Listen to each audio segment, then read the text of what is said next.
Assalamualaikum warahmatullahi wabarakatuh. Nama saya Muhammad Raju, NPM 220111057. Di sini saya akan menjawab soal UTS Ulumul Hadis.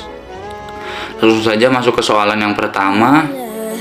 Jelaskan pengertian dari hadis dan perbedaan antara hadis qudsi, hadis nabawi, dan Al-Quran.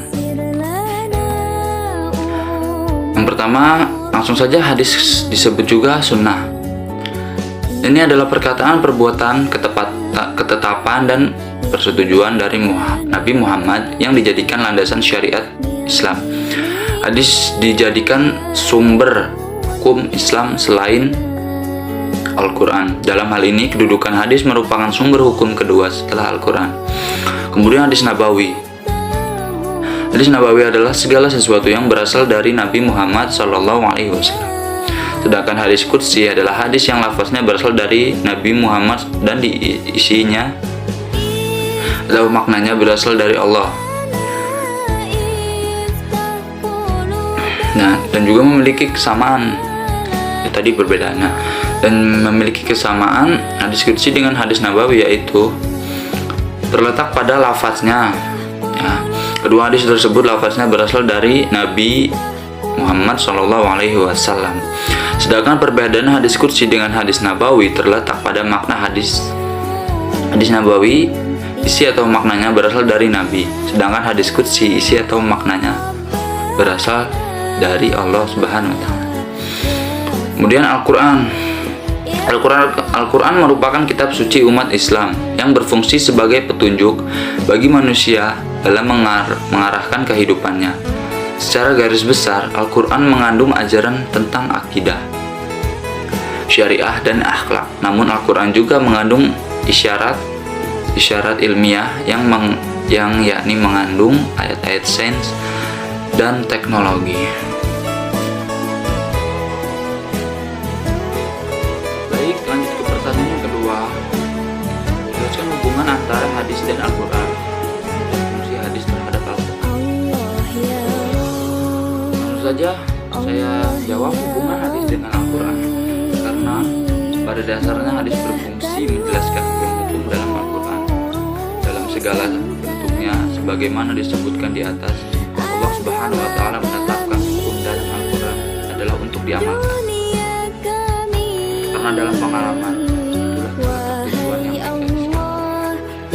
Nah, kemudian fungsi hadis terhadap Al-Quran yang yaitu memberikan penjelasan terhadap apa yang dimaksud dalam Al-Quran, dan menjelaskan arti yang masih samar dalam Al-Quran, merinci apa-apa yang dalam Al-Quran disebutkan secara garis besar, kemudian membatasi apa yang dalam Al-Quran disebutkan secara. Ke pertanyaan yang ketiga, jelaskan apa saja yang menjadi sumber hukum Islam dan kedudukannya. Tentu saja. Yang pertama, hukum Islam yakni Al-Quran. Al-Quran adalah kalam Allah yang diwahyukan kepada Nabi Muhammad SAW. Tulisannya berbahasa Arab dengan perantara malaikat Jibril. Al-Quran juga merupakan hujjah atau argumentasi kuat bagi Nabi Muhammad SAW menyampaikan risalah kerasulan dan pedoman hidup bagi manusia serta hukum yang wajib dilaksanakan. Hal ini untuk mewujudkan kebahagiaan hidup di dunia dan akhirat, serta untuk mendekatkan diri kepada Subhanahu. Dalam surat Al-Isra ayat 88 Allah berfirman, artinya katakanlah sesungguhnya jika manusia dan jin berkumpul untuk membuat yang serupa dengan Al-Quran ini, mereka tidak akan dapat membuat yang serupa dengannya, sekalipun mereka saling membantu satu sama lain. Hukum yang kedua yaitu hadis. Seluruh umat Islam telah sepakat dan berpendapat serta mengakui bahwa sabda, perbuatan, dan persetujuan Rasulullah SAW tersebut adalah sumber hukum Islam yang kedua sesudah Al-Quran. Banyak ayat Al-Quran di dalam Al-Quran yang memerintahkan untuk mentaati Rasulullah, seperti firman Allah Subhanahu wa Ta'ala dalam Quran surat Al-Imran ayat 32 yang artinya, katakanlah Muhammad, taatilah Allah dan Rasul. Jika kamu berpaling, ketahuilah bahwa Allah tidak menyukai orang-orang kafir. Kemudian sumber hukum yang ketiga yaitu ijma. apa sih? Ijma adalah salah satu metode dalam menetapkan hukum atas segala permasalahan yang tidak didapatkan di dalam Al-Quran dan Sunnah. Imam Syafi'i memandang ijma sebagai sumber hukum setelah Al-Quran dan Sunnah Rasul. Ijma dapat dibagi menjadi dua bentuk, yaitu ijma shorih dan ijma sukuti. Ijma shorih atau tafzi adalah kesepakatan para mujtahid, baik melalui pendapat maupun perbuatan, terdapat hukum masalah tertentu. Ijma shorih ini juga sangat langka terjadi, bahkan jangankan yang dilakukan dalam suatu majelis, pertemuan tidak dalam forum pun sulit dilakukan. Bentuk ijma yang kedua dalam ijma sukuti yaitu kesepakatan ulama melalui cara seorang mujtahid atau lebih mengemukakan pendapatnya tentang hukum atau masalah dalam masa tertentu. Kemudian pendapat itu tersebar luas serta diketahui orang banyak. Tidak ada seorang pun di antara mujtahid lain yang mengungkapkan perbedaan pendapat atau penyanggah pendapat itu setelah meneliti pendapat itu. Kemudian sumber hukum yang keempat yaitu qiyas. Sumber hukum Islam selanjutnya yakni qiyas atau analogi. Qiyas adalah bentuk sistematis dan yang telah berkembang far'i ra'yu yang memainkan peran yang amat penting. Sebelumnya dalam kerangka teori hukum Islam Al-Syafi'i, qiyas menduduki tempat terakhir karena ia memandang qiyas lebih lemah daripada ijma. Pertanyaan selanjutnya yaitu ingkar sunnah. Ingkar sunnah sebagai paham atau kelompok yang menolak sunnah atau hadis Rasulullah SAW sebagai hujah dan sumber kedua ajaran Islam yang ditaati dan diamalkan. Imam Syafi'i menyatakan bahwa kelompok ini muncul di penghujung abad kedua atau awal abad ketiga Hijriah. Tidak banyak yang bisa disampaikan tentang ingkar sunnah di Indonesia. Namun pada tahun 80 dan sebelumnya pernah meledak ke permukaan sebuah gerakan ingkar sunnah dengan tokohnya antara lain Nazwar Syamsu. Mereka mempunyai tata cara sholat sendiri. Sholat menurut mereka sama dengan zikir. Dengan demikian, jika sekelompok orang duduk dalam majelis ilmu, sudah mereka anggap melaksanakan sholat karena majelis ilmu merupakan majelis zikir. Ini tentu akibat pengingkaran mereka terhadap sunnah atau akibat hawa nafsu dan kejahilan mereka. Sebab di dalam Al-Quran menurut mereka tidak terdapat tata cara sholat secara khusus. Mengingkari sunnah secara demikian berarti telah mengingkari wahyu Allah dan itu adalah kufur.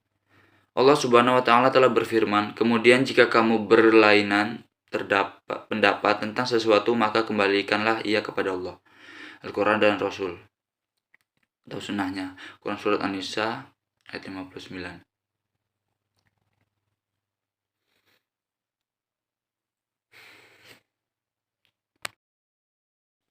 Kemudian pertanyaan yang terakhir, jelaskan hadis yang ditinjau dari kuantitas perawinya dan bagaimana cara mentakhrij hadis agar dapat mengetahui derajat kesohihan dan doifnya.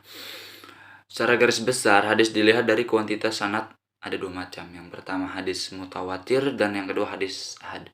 Keduanya terbagi menjadi beberapa bagian lagi. Hadis mutawatir dibagi menjadi dua, yaitu hadis mutawatir lafzi dan hadis mutawatir maknawi. Dalam melakukan takhrij ada 5 metode yang bisa dipakai, yaitu takhrij melalui lafal yang terdapat dalam matan hadis, kemudian takhrij melalui lafal pertama matan hadis, kemudian yang ketiga takhrij melalui periwayatan pertama sanad pada tingkat sahabat, kemudian yang keempat takhrij melalui tema-tema hadis. Ada 5 kriteria hadis sahih, yaitu ketersambungan sanad, itishalul sanad, berarti masing-masing perawi bertemu antara satu sama lain. Salah satu cara yang digunakan untuk membuktikan masing-masing perawi bertemu ialah dengan cara melihat sejarah kehidupan masing-masing perawi. Mulai dari biografi guru dan muridnya, tahun lahir dan tahun wafat, sampai rekaman perjalanan. Perawi adil, kredibilitas. Setelah mengetahui ketersambungan sanad, langkah berikutnya adalah meneliti satu persatu biografi perawi dan melihat sebagaimana komentar ulama hadis terhadap pribadi mereka. Perlu diketahui, adil adalah yang dimaksud di sini berkaitan dengan muru'ah atau nama baik. Perawi yang semasa hidupnya pernah melakukan perbuatan yang melanggar moral dan merusak marwah. Hadis yang diriwayatkan tidak bisa diterima dan kualitasnya rendah. Hafalan perawi kuat selain mengetahui marwah perawi. Hal ini dalam mustalah hadis diistilahkan dengan i'lah. Itulah kriteria yang perlu diperhatikan pada saat menguji apakah sebuah hadis sahih atau tidak. Kalau hilang salah satu dari 5 kriteria tersebut, kualitas hadis bisa jatuh pada kedhaifan. Mungkin cukup penjelasan dari saya. Wabillahi taufik walhidayah. Apabila ada kesalahan, itu datang dari diri saya. Apabila ada kelebihan, itulah datangnya dari Allah. Wassalamualaikum warahmatullahi wabarakatuh.